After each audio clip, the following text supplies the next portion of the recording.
So thank you so much for. I'm sure you're a little tired from all the interviews. I'll try to make it fun.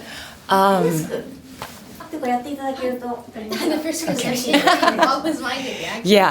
How do you? Whoa.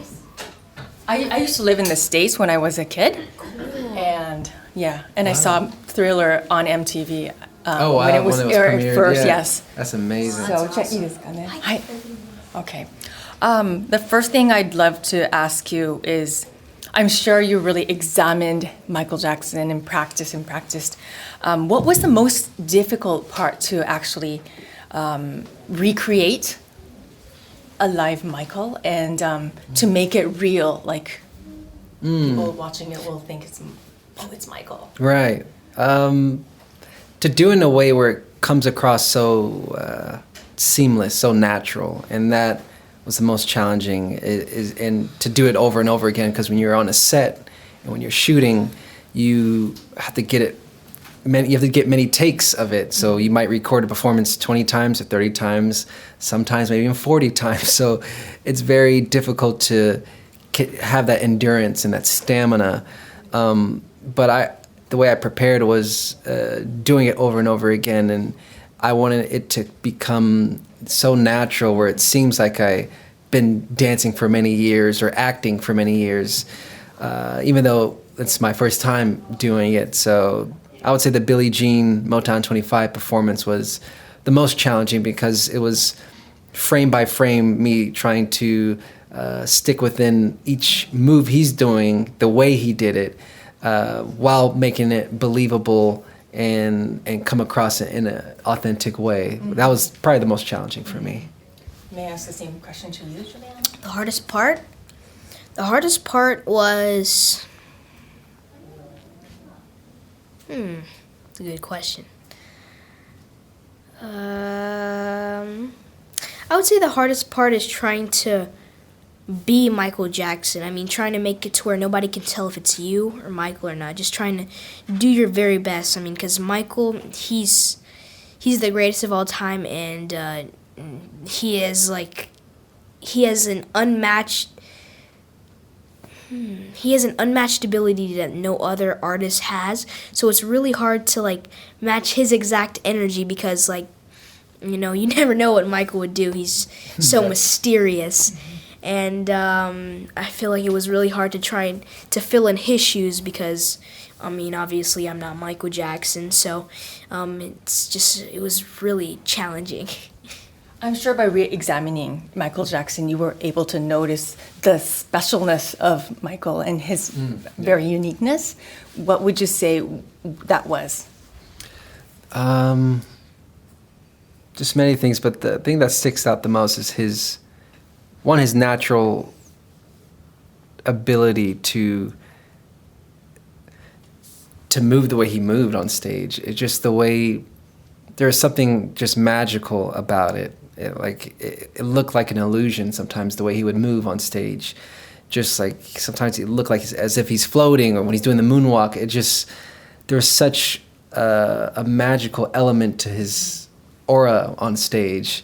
And that was something I was hoping to try and understand more and more. The more I studied his footage and would dance on my own and rehearse. But I think that stage presence and his ability to do that on stage, and then I'll be the man he was off stage, which was incredibly pure and kind, and how much he committed himself to bringing people together and helping people. He was such a pure, rare soul that you don't come across as often in life.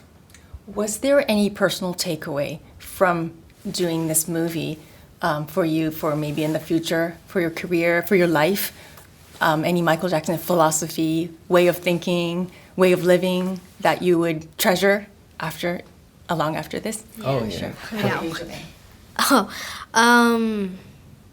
So I like to live by some of Michael Jackson's memos. So he said stuff like work harder than anyone else, try your best, and I want to apply that to my life. And if I wanted to perfect a move while we were rehearsing, I would work harder. I would work as hard as I can, and I just spent hours and hours trying to perfect that move. And I'm glad that I applied that to my life, so it made it easier.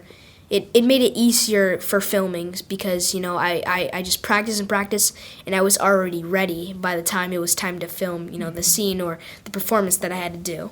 How about you? Yeah, for me it's similar. Like, it's his work ethic of being so disciplined to either learning something new or getting better at your craft or whatever it may be, and always having an understanding of that field and learning about it and dissecting like a scientist. I would always remember him saying in his writings, like, to dissect and learn as much as he can, and to have the mindset like a scientist and learn everything about that field and know more about it than anyone else. So I like to apply that as much as I can with things I do, is just to have that work ethic and that discipline to work on something every day, even if it's the same thing, to get better at it, to learn a new hobby or a new craft, or but also to be like a pioneer and think outside the box, which he was very in that world. He always wanted to outdo himself and do things differently and unexpectedly. Do you feel you take after your uncle in any way? There's some, I guess, I don't know, it'd be hard for me to say about my own self, but I would say throughout this process of filming, there's many things I learned about myself that I didn't know. Just taking on having the courage to go and do something I've never done before, which is acting, and being on a film set. All that was new, but I had the courage to take on that risk and put myself out there, and to be disciplined and work on something every single day until I felt comfortable and confident, I would say, in that world. But I think similarities, my love for animals and my love for nature. Your love for snapping? I that's good. Yeah, I do love snapping. But there's a few more things I just can't think of it at the moment. Yeah. Thank you. Did your grandmother, Mrs. Jackson, did she have any comments about the movie after she saw it to you? Yeah, no, I saw her after she saw the screen test of the whole film, and she said how incredible it was, and how incredible my performance was, and that she asked, "Can I see it again?" I said, "Of course you can see it again. You can see it as many times as you want." And she was just so emotional from it. So I didn't want to ask her too many questions.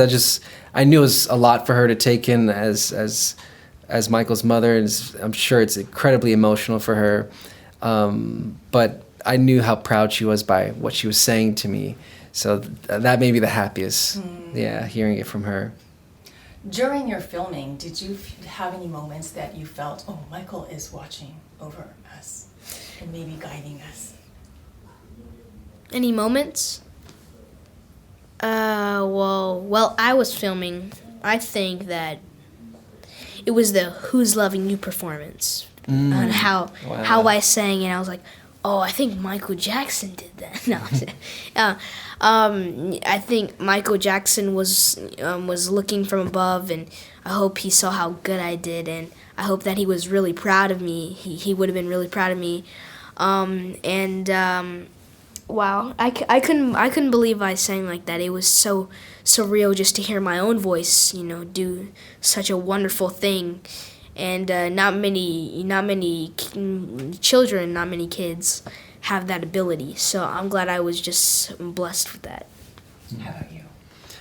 There were some moments where I'd be on stage and I'd get like a wave of emotion, and depending on the song that I was performing, but I would feel, I don't know, I would feel that sense of spiritual emotion from Michael in some way, and sometimes it'd be on location if we were shooting at Havenhurst or in certain places that he was actually there in his real life.